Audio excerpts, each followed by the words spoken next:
hasil dari prediksi quick count. Kita akan bergabung bersama dengan rekan saya, Fendi, akan berbincang langsung mengenai hasil quick count sementara. Silakan Andidi.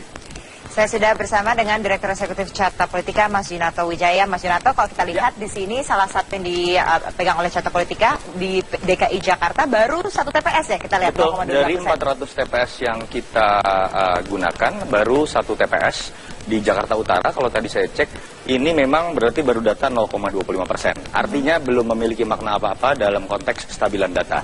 Cuma memang secara psikologis, tadi saya sudah dengar ada yang teriak, senang, ada yang kemudian kecewa ya. Tapi ini biasa lah, artinya setiap quick count dilakukan selalu seperti itu polanya. Mereka melihat yang terlebih dahulu angka keluar, walaupun secara statistik ini tidak bisa disimpulkan apa-apa. Apapun masih mungkin terjadi, biasanya setelah data di atas 40% kita bisa melihat pola, lalu sekitar 80% kita bisa melihat data stabil, kecuali ada angka yang berimbang. 40% itu kira-kira mulai stabil jam berapa?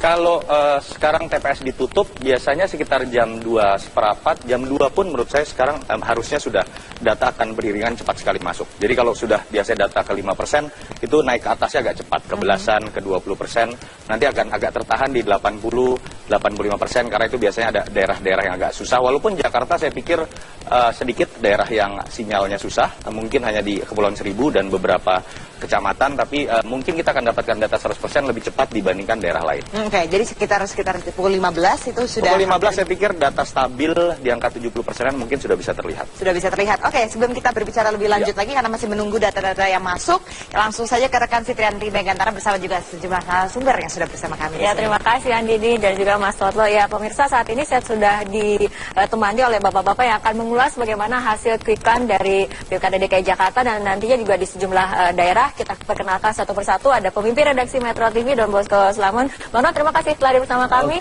Dan di sebelah Bang Don ada juga Muhammad Kodari, Direktur Eksekutif Indobarometer. Mas Kodari, terima kasih telah hadir. Ini belum ada ya Indobarometer ya hasil quick count-nya ya? Belum. Masih menunggu TPS yang masuk. Masih menunggu TPS. Oke, di sebelah kanan saya ada Prof. Renal Kasali, Guru Besar FEUI. Prof, terima kasih telah hadir bersama kami. Mungkin kita ke Bang Don terlebih dahulu. Ini kalau bisa kita lihat dari hasil quick count, ini memang belum ada maknanya apa-apa sih Bang Don seperti itu, karena suara yang masuk hanya baru 1 TPS, ini 0,25%. Tapi mungkin Anda bisa menganalisis bagaimana kemudian nantinya dinamika dari hasil quick count ini. Mungkin sulit untuk mengatakan belum ada maknanya. Maknanya adalah kita semua berdebar-debar. Saya kira penonton lagi menunggu saat ini hasilnya seperti apa. Angka yang disampaikan oleh Carta Politika belum memberikan makna apa-apa, tetapi semua orang berdebar-debar. Karena selama ini kan orang selalu pikir mungkin 1 putaran itu ada sesuatu yang luar biasa, 2 putaran itu dianggap sebagai hal yang normal.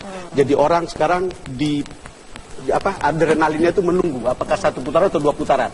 Beritanya adalah 1 putaran, kalau 2 putaran itu dianggap sebagai berita yang sudah biasa gitu kira-kira. Dan memang situasi di DKI Jakarta memang istimewa karena dibandingkan dengan daerah-daerah lain, ini untuk DKI Jakarta memang harus ada pilihan 1 putaran atau 2 putaran karena pemenangnya 50% plus 1 ya. Plus 1 orang, plus 1 orang. Bukan plus 1%. Ya, plus 1 orang. Sementara di daerah lain siapapun yang menjadi pemenang suara terbanyak itu yang jadi pemenangnya. Oke, kita ke Mas Kodari, bagaimana komentar Anda? Ya, memang kalau kita lihat beberapa survei yang terakhir ya, jadi pertama sih begini, di Jakarta ini ada banyak sekali survei. Saya kira tidak ada daerah lain yang jumlah survei pilkadanya sebanyak di Jakarta. Itu satu. Nah, yang kedua, karena terlalu banyak lembaga survei, jadi saya konsentrasi saja kepada lembaga-lembaga yang ada di satu wadah lah, yaitu Persepi. Nah, diantaranya misalnya Mas Toto ya, Carta Politika, lalu kemudian Indikator, lalu kemudian SMRC, lalu kemudian saya lihat juga, saya lupa apakah Poltreking masuk di situ juga atau tidak, lalu kemudian Indobarometer sendiri. Dari survei-survei yang sudah ada, memang Indobarometer tidak publikasi ya, karena keperluan internal saja. Tetapi sebetulnya dari 5 lembaga ini, itu 4 lembaga boleh dikatakan hasilnya untuk paslon nomor 2 dan paslon nomor 3 itu dalam margin of error, sehingga tidak bisa disimpulkan siapa yang unggul. Tidak bisa disimpulkan siapa yang unggul. Di surveinya Poltreking misalnya, angkanya 37 untuk paslon nomor 2, 35 untuk pasangan nomor 3. Di Indikator, itu selisihnya 39 banding 35. Jadi yang pertama kalau di Poltreking selisihnya 2% itu sudah pasti dalam margin of error. Karena margin of errornya surveinya seingat saya sekitar 3,5%. Dan 3,5% itu plus minus. Jadi dia 3,5% dikali 2 ya Prof ya, karena dia bisa ke atas bisa ke bawah. Katakanlah misalnya 37 itu turun 3% ke bawah, jadinya 34. Dan 35 naik 3% jadi 38. Nah kalau paslon nomor 3 38 dan paslon nomor 2 Basuki Jarot itu adalah 34%, maka yang unggul adalah paslon nomor 1. Kita ambil contoh lagi indikator tadi. Indikator itu 3935. Ya, margin of error juga sekitar 3%. Ya, 3%, 3,5% bahkan. Nah, kalau turun 3% saja, 39 itu 3% jadi 36. 35 naik 3%, 38. Jadi 38 banding 36, paslon 3 masih unggul. Nah, kalau di Indobarometer, surveinya nomor 3 itu sudah unggul. 34 banding 32. Tetapi tidak bisa dikatakan paslon nomor 3 itu sudah unggul karena di dalam margin error. Margin of error kita itu plus minus 3,5% begitu. Jadi paslon nomor 2, nomor 3 ini memang bersaing ketat. Nah, kedua kalau kita bicara tren, ada kesan bahwa pertumbuhan paslon nomor 2 itu agak terhambat, ya. Yang paslon nomor 3 ini cepat sekali. Ada yang kecepatan pertumbuhannya itu 2 kali lipat, 3 kali lipat, bahkan 4 kali lipat. Nah, apakah kemudian pertumbuhan paslon nomor 3 ini akan menyalip nomor 2? Ini yang kita akan saksikan pada hari ini. Jadi ini memang sangat berdebar. Kita belum lihat angkanya saja, tapi kalau kita lihat hasil surveinya ini sangat mendebarkan. Dari 5 survei yang saya kutipkan tadi, itu 4 tidak bisa menyimpulkan siapa yang unggul. Kita lihat nanti pada pukul 15 kita akan tahu bagaimana sebetulnya ya hasil dari quick count ini. Baik, Bapak-bapak kita harus tahan dulu perbincangan, kita ikuti jeda berikut terlebih dahulu. Dengan sedang ada race atau perlombaan seperti itu, dan kita lihat sekarang data dari ketiga pasangan calon.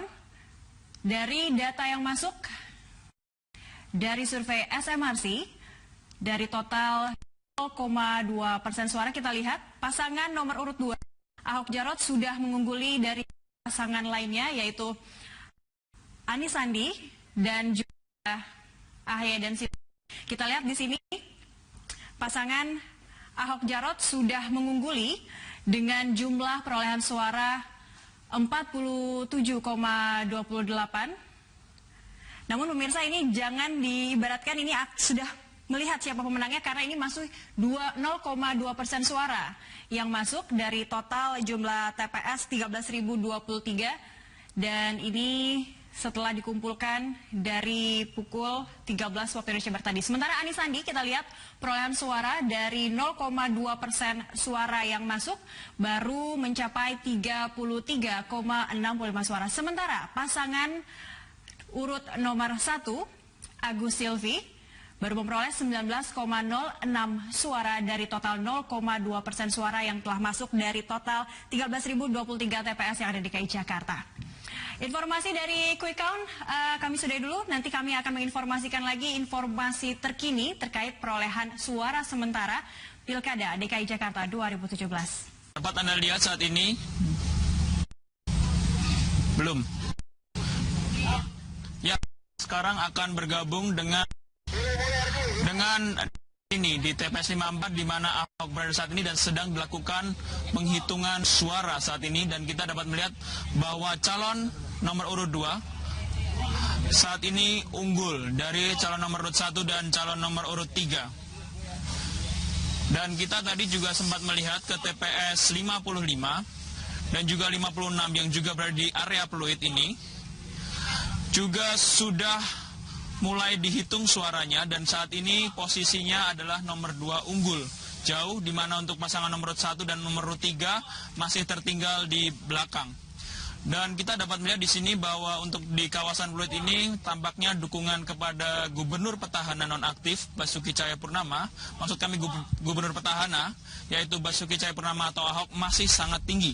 Dan kita juga melihat adanya kepercayaan masyarakat di sini, namun bagaimanapun juga di sini kita masih belum mendapatkan hasil yang sesuai, maksud kami mendapatkan hasil akhir ataupun hasil final daripada penghitungan suara di Pluit ini. Dan kita juga ingin menyampaikan untuk pemirsa sekalian bahwa tadi kami sempat mendapatkan informasi bahwa pelaksanaan pencoblosan di Pluit ini berlangsung dengan baik, dan dari pihak warga sekitar merasa bahwa KPUD DKI Jakarta telah bekerja dengan baik dan juga satuan keamanan membantu untuk menjaga suasana tetap kondusif. Namun tadi ada sedikit keluhan di mana jumlah TPS di sini dianggap kurang sebab ada banyak warga yang berada di Pluit ini, termasuk warga-warga yang tinggal di apartemen, sehingga seharusnya jumlah dari TPS ini ditambah menjadi 4. Namun kita juga memahami bahwa bagaimanapun juga tetap masih ada kelebihan dan kekurangan dalam pelaksanaan Pilkada DKI ini.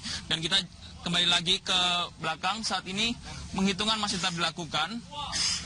Basuki Cahayapurnama masih tetap unggul daripada pasangan nomor 1 dan 3.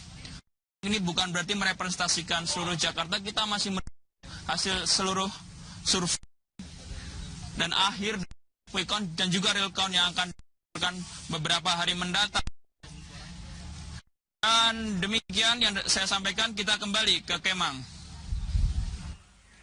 Ya, baik, terima kasih. Demikian laporan Ardianto Pramono langsung dari Pluit, Jakarta.